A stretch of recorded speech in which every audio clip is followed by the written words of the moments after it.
Hello दोस्तों, आप सभी कैसे हैं। उम्मीद करते हैं आप सभी अच्छे होंगे। दोस्तों, आज हम सब पढ़ने वाले हैं संख्याएं। अंग्रेजी में नंबर्स बोलते हैं। आज तो देखिए, पहला नंबर हम आज पढ़ने वाले हैं प्राकृत संख्या। कौन संख्या? प्राकृत संख्या। अंग्रेजी में इसे नेचुरल नंबर बोला जाता है। Natural numbers. Natural numbers. दोस्तों, फर्स्ट ऑफ ऑल प्राकृत संख्या का परिभाषा हम जानेंगे। प्राकृत संख्या किसे कहते हैं? तो प्राकृत संख्या का परिभाषा कैसे निकाला जाता है, देखिए। प्राकृत संख्या गिनती की जितनी भी संख्याएं होती है ना, उसी को कहते हैं प्राकृत संख्या। तो भाषा में हम लिख सकते हैं कि गिनती की सभी संख्याओं को, गिनती की सभी संख्याओं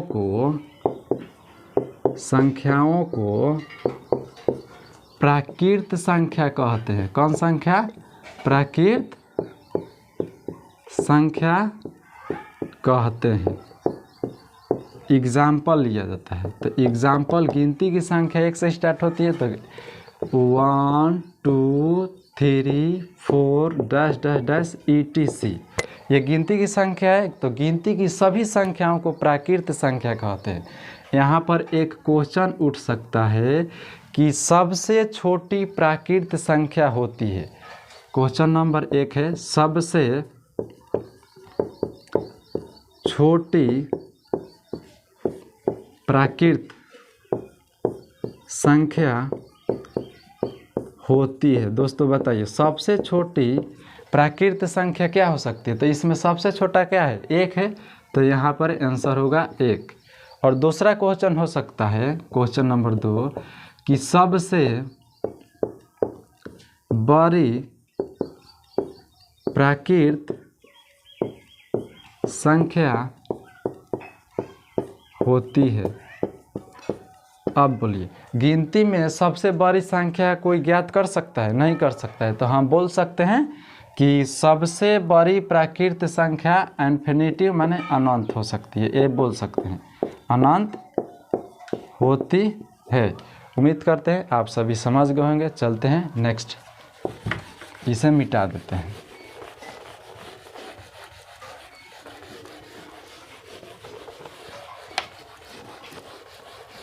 दोस्तों, मैं आप सभी को बता दूं कि मैं पूरा ये गणित अपनी भाषा में पढ़ाता हूं, पूरी सरल तरीके में पढ़ाते हैं। दूसरा नंबर है पूर्ण संख्या। कौन संख्या दोस्त? पूर्ण संख्या। इसे अंग्रेजी में होल नंबर बोला जाता है। कौन नंबर? Whole number. देखिए, इसका परिभाषा कैसे सजाएंगे हम। अभी हम सब पढ़ें कि गिनती की सभी संख्याओं को प्राकृत संख्या कहते हैं। तो गिनती की संख्या 1 2 3 ये सब होती है। इसमें केवल 0 को शामिल कर देंगे, केवल 0 को, तो पूर्ण संख्या का परिभाषा निकल कर आ जाएगा। देखिए कैसे हम बना रहे हैं कि गिनती की संख्याओं में अगर 0 को शामिल कर देने से प्राप्त संख्या को पूर्ण संख्या कहते हैं।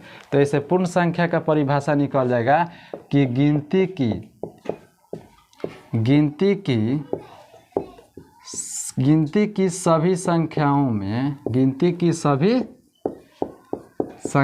में अगर 0 को शामिल कर दिया जाए, अगर 0 को यहाँ पर शामिल ना बोलकर सम्मिलित भी बोल सकते हैं, माने उसे शामिल कर सकते हैं, उसे जोड़ सकते हैं, वहाँ पर आगे उसके ला सकते हैं। तो गिनती की सभी संख्याओं में अगर 0 को शामिल कर दिया जाए, 0 को शामिल कर दिया जाए तो उसे पूर्ण संख्या कहा जाता है। पूर्ण संख्या कहा जाता है। तो देखिए, अब एग्जाम्पल इसका कैसे हो सकता है। गिनती की संख्या होती है 1 2 3 4। इसमें क्या चीज़ को शून्य को शामिल करना है ना, तो केवल शून्य को बैठा देंगे तो ये पूर्ण संख्या का उदाहरण हो सकता है यहाँ पर। अब इसमें भी एक क्वेश्चन हो सकता है कि सबसे छोटी पूर्ण संख्या क्या होती है दोस्तों, बताइए आप लोग। सबसे छोटी पूर्ण संख्या बोलिए क्या होगा, दिखाई दे रहा है। सबसे छोटा इसमें क्या है, तो शून्य है, शून्य माने 0 लिख सकते हैं। चलिए आगे बढ़ते हैं, उम्मीद करते हैं समझ गए होंगे। आगे की तरफ बढ़ते हैं। पूर्ण संख्या के बाद आता है हम सबका सम संख्या, जिसे अंग्रेजी में इवन नंबर बोला जाता है। कौन नंबर, तीसरा नंबर पढ़ने वाले हैं सम संख्या। सम संख्याएं बोल सकते हैं, जिसे इवन नंबर अंग्रेजी में बोलते हैं, इवन नंबर्स। चलिए इसका परिभाषा निकालते हैं। सम संख्या, इसमें देखिए इसका परिभाषा कैसे बोल सकते हैं कि जो संख्या 2 से पूरा पूरा विभाजित हो। विभाजित कहने का अर्थ यह हुआ कि जो संख्या 2 से पूरा पूरा कट जाए। जैसे में देखिए सम है, यहाँ पर ये सम 2 संख्या में टूटेगा, तो 2 है तो 2 से पूरा पूरा विभाजित हो जाएगा, उसी को बोलते हैं सम संख्या। तो इसका परिभाषा लिख सकते हैं कि जो संख्या 2 से पूरी विभाजित कहने का अर्थ हुआ पूरा पूरा भाग लग जाए। जो संख्या 2 से पूरी विभाजित हो जाए उसे सम संख्या कहते हैं। सम संख्या कहते हैं। देखिए इसका एग्जाम्पल कैसे होगा। जैसे में देखिए 2 4 6 8 बोलेंगे कि सर यहाँ पर आप 3 भी लिख सकते हैं, 7 भी ले सकते हैं। नहीं, क्योंकि 2 से इसे डिवाइड करेंगे तो 2 एकम 2, शेषफल 1 बचेगा। शेषफल नहीं बचना चाहिए, शेषफल 0 होना चाहिए। जैसे में 2 लिए हैं तो 2 में 2 से डिवाइड करेंगे, 1 बार में कट जाएगा 0। तो हम बोले हैं परिभाषा में जो संख्या 2 से पूरा विभाजित हो जाए। यहाँ पर देखिए 2 से पूरा विभाजित है, यहाँ पर 2 में 3 लाए तो नहीं विभाजित हो, तो सम नहीं हुआ। उम्मीद करते हैं ये भी समझ में आया होगा। यहाँ पर भी एक क्वेश्चन उठा जा सकता है। देखिए क्वेश्चन नंबर 1 कैसे हो सकता है कि सबसे छोटी सम संख्या क्या होती है दोस्तों। सबसे छोटी कौन संख्या, सम संख्या। बोलिए क्या होगा, सम संख्या। सबसे छोटी सम संख्या, इसमें सबसे छोटा यही ना है, तो सबसे छोटी सम संख्या 2 होती है। समझ गए होंगे। चलिए आगे की तरफ बढ़ते हैं। तीसरा नंबर पढ़ना है विषम संख्या। कौन संख्या दोस्त, विषम संख्या। अंग्रेजी होती है ओड नंबर। इसे भी देखें परिभाषा कैसे होगा कि विषम संख्या का परिभाषा वैसी संख्या जो 2 से पूरी विभाजित न हो। वैसी संख्या जो 2 से पूरी विभाजित न हो, चाहे ऐसे भी बोल सकते जो संख्या 2 से पूरा विभाजित न हो। सरल तरीका में बोल सकते हैं वैसी संख्या जो 2 से पूरा विभाजित न हो, उसे कौन संख्या कहते हैं, सम संख्या कहते हैं। तो लिख देते हैं वैसी संख्या जो 2 से पूरी विभाजित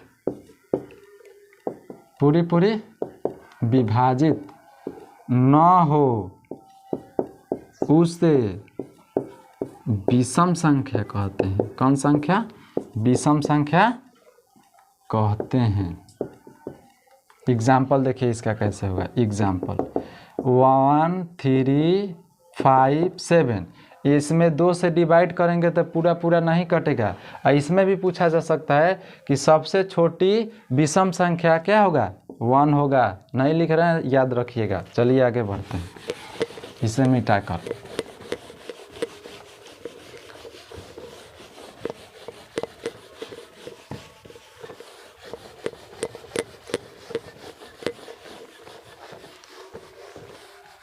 चलिए 5वां नंबर में पढ़ने वाले हैं हम सब पूर्णांक के बारे में अध्ययन करेंगे। पूर्णांक अंग्रेजी में इंटीजर इसको बोलते हैं। देखिए दोस्त, इसका पहले हम टाइप पढ़ेंगे, प्रकार पढ़ेंगे। इसको देखा जाए तो 2 भागों में बांटा गया है। धनात्मक पूर्णांक पहला होता है धनात्मक पूर्णांक, दूसरा होता है दोस्त ऋणात्मक पूर्णांक। ऋणात्मक पूर्णांक इसका अंग्रेजी होता है पॉजिटिव इंटीजर। पॉजिटिव इंटीजर इसका अंग्रेजी होता है नेगेटिव इंटीजर।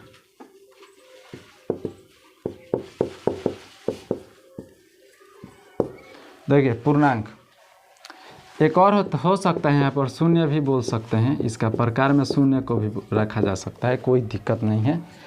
पूर्णांक अंग्रेजी में इंटीजर बोला जाता है।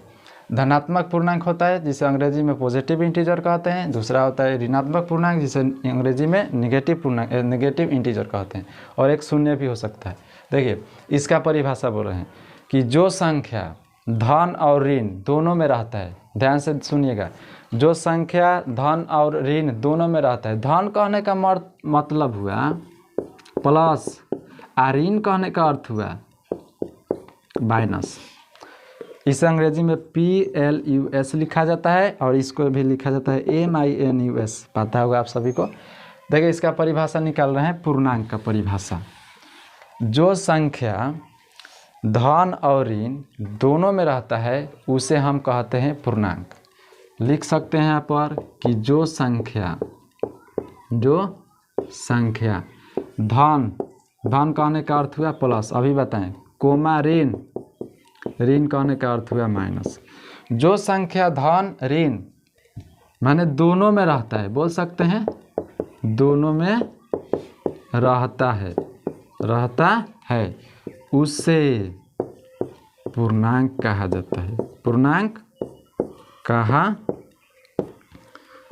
जाता है। एग्जाम्पल देखिएगा ज़रा इसका, दोनों में, प्लस में भी और माइनस में भी। तो ऐसे प्लस माइनस लिख सकते हैं 1, प्लस माइनस 2, प्लस माइनस 3, ऐसे लिखा जा सकता है। क्योंकि 1 के आगे प्लस भी है और माइनस भी है, 2 के आगे प्लस भी है माइनस भी है, और 3 के आगे प्लस भी है और माइनस भी है। तो पूर्णांक हो गया। अब इसका परिभाषा जानेंगे कि धनात्मक पूर्णांक किसे कहते हैं। धनात्मक माने प्लस, जो संख्या धन में रहता है उसे धनात्मक पूर्णांक कहते हैं। और नेगेटिव ऋणात्मक माने जो संख्या ऋण में रहता है उसे ऋणात्मक पूर्णांक कहते हैं। चलिए लिख देते हैं इसका। देखिए 1 नंबर धनात्मक का परिभाषा बोल रहे हैं, जो संख्या धन केवल प्लस में रहता है, ठीक है, जो संख्या धन प्लस में रहता है उसे धनात्मक पूर्णांक कहा जाता है। धनात्मक पूर्णांक कहा जाता है। जैसे में 1 2 3। अब यहाँ पर प्लस नहीं लिखा जाएगा क्योंकि किसी भी संख्या के आगे प्लस लुप्त रहता है। लुप्त कहने का अर्थ हुआ छिपा रहता है। तो यहाँ पर नहीं भी लिखेंगे तो काम चल सकता है, और लिख दिए तो कोई दिक्कत नहीं है।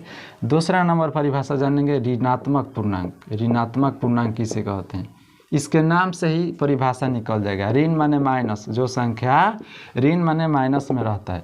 ऋणात्मक पूर्णांक जो संख्या ऋण कहने का अर्थ है माइनस में रहता है उसे ऋणात्मक पूर्णांक कहा जाता है। ऋणात्मक पूर्णांक कहा जाता है। उम्मीद करते हैं समझ में आया होगा। चलिए आगे की तरफ बढ़ते हैं। दोस्तों, मैं इस चैनल के माध्यम से बता दूं कि पूरे सरल तरीक़ा से मैं पढ़ा रहा हूं, अपनी भाषा में। किताबी भाषा नहीं होगा। जितने भी मैं लिखवा रहा हूं कोई किताब में नहीं होगा, सब अपने भाषा में पढ़ाते हैं ताकि आप सभी को समझ में आ जाए। इसलिए आप थोड़ा सा मेरे चैनल को शेयर कीजिए और सब्सक्राइब कीजिए, लाइक कीजिए, ताकि मेरा हौसला बना रहे। चलिए 6ठा नंबर पढ़ेंगे हम सब, परिमेय संख्या। इम्पोर्टेंट है, ज़रा ध्यान दीजिएगा। परिमेय संख्या, परिमेय संख्या, रेशनल नंबर इंग्लिश में कहा जाता है, रेशनल नंबर। देखिए इसका परिभाषा कैसे बोलते हैं हम। वैसी संख्या जिसे p/q के रूप में लिखा जा सके। अब जहाँ p और q पूर्णांक संख्या हो, जहाँ p और q पूर्णांक संख्या हो, जैसे में देखिए वैसी संख्या, वैसी संख्या जिसे p/q के रूप में लिखा जा सके, लिखा जा सके, जहाँ p और q को क्या बोला जा सकता है, पूर्णांक। p और q पूर्णांक संख्या हो। पूर्णांक का अर्थ यह हुआ कि प्लस में भी हो सकता है और माइनस में भी हो सकता है। पूर्णांक संख्या हो, पूर्णांक संख्या हो। और एक यहाँ पर शर्त है कि q का मान 0 के बराबर नहीं होना चाहिए। परिमेय संख्या में एक शर्त है कि q का मान 0 के बराबर नहीं होना चाहिए, उसी को कहते हैं परिमेय संख्या। देखिए एग्जाम्पल देकर हम दिखा रहे हैं। जैसे में 1/2, 2, 0, 0 भी परिमेय संख्या है। 1/4, देखिए ऊपर वाला को p बोलते हैं, नीचे वाला को q बोलते हैं। q का मान 0 नहीं है, नहीं ना है। और यहाँ पर एक और बात है कि जिस संख्या का वर्गमूल निकल जाता हो, पूरा निकल जाता हो। जैसे में देखिए √4 के वर्गमूल क्या होता है, तो √4 का खंड करेंगे तो 2 × 2 में टूटेगा। और डबल रहता है, पेयर में है, तो इसे एक बाहर निकाला जाता है तो 2 होगा। और जैसे में √16 के वर्गमूल, तो √4 × 4, इसका पेयर में है तो इसे बाहर निकालेंगे तो 4 होगा। तो दुनिया की वो सभी संख्याएं परिमेय संख्या है जिसका वर्गमूल निकल सकता है। जैसे में √3 है तो √3 का वर्गमूल नहीं ना निकलेगा, दशमलव में निकलेगा तो वो नहीं हो सकता है, इसे अपरिमेय संख्या कहते हैं। चलिए आगे की तरफ बढ़ते हैं। अब पढ़ेंगे अपरिमेय संख्याएं। अपरिमेय संख्या पढ़ेंगे दोस्त। अपरिमेय संख्या 7वां नंबर है अपरिमेय संख्याएं। 7 नंबर में है अपरिमेय संख्या, अपरिमेय संख्याएं। अंग्रेजी होती है इरेशनल नंबर, इरेशनल नंबर। देखिए इसका परिभाषा कैसे बोलेंगे। वैसी संख्या जिसे p/q के रूप में नहीं लिखा जा सके, जहाँ p और q पूर्णांक संख्या हो। कोमा देकर बोले थे q का मान 0 नहीं होना चाहिए, माने परिमेय संख्या का उल्टा यही है। तो लिख सकते हैं हम कि वैसी संख्या, वैसी संख्या जिसे p/q के रूप में, p/q के रूप में नहीं लिखा जा सके, नहीं लिखा जा सके, जहाँ p और q पूर्णांक संख्या हो, p और q पूर्णांक संख्या हो, कोमा q का मान 0 के बराबर नहीं होना चाहिए दोस्त। q का मान 0 के बराबर नहीं होना चाहिए। एग्जाम्पल लेते हैं। जैसे में देखिए √3, यहाँ पर √3 का वर्गमूल निकलेगा, नहीं निकलेगा।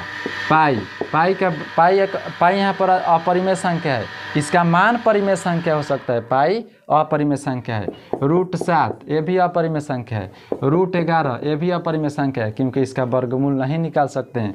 √3/√2 ये भी अपरिमेय संख्या है। बोलेंगे सर ये तो p/q के रूप में नहीं है दोस्त।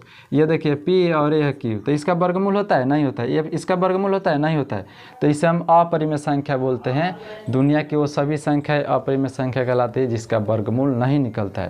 उम्मीद करते हैं समझ में आया होगा। चलिए आगे की तरफ बढ़ते हैं। परिमेय अपरिमेय क्लियर हो गया, सम विषम ये सब क्लियर हो गया। चलिए 2-4 को क्वेश्चन इस पर सीख लेते हैं। जैसे में क्वेश्चन हो सकता है √4 गुने √16, इसका मान कितना होगा। यहाँ पर देखिए √4 गुने √16, इसका मान पूछ सकता है। तो देखिए √4 को खंड कर कर ऐसे लिख सकते हैं हम 2 गुने 2 में। तो यहाँ पर 2 गुने 2 हो सकता है, या गुना है तो गुना दीजिए। और √4 को 16 को लिख सकते हैं 4 गुने 4। डबल है, पेयर है, पेयर होता है तो एक बाहर निकलता है, तो बाहर निकालिए। गुना है तो गुना दीजिए। यहाँ पे पेयर है तो इसको भी बाहर निकालिए, दोनों में गुना कीजिए। 4 दूना 8 आंसर होगा। उम्मीद करते हैं आप सभी समझे होंगे। इसी तरह हमारे वीडियो को वॉच कीजिए और देखिए और शेयर कीजिए। मिलते हैं नेक्स्ट वीडियो में। Bye bye.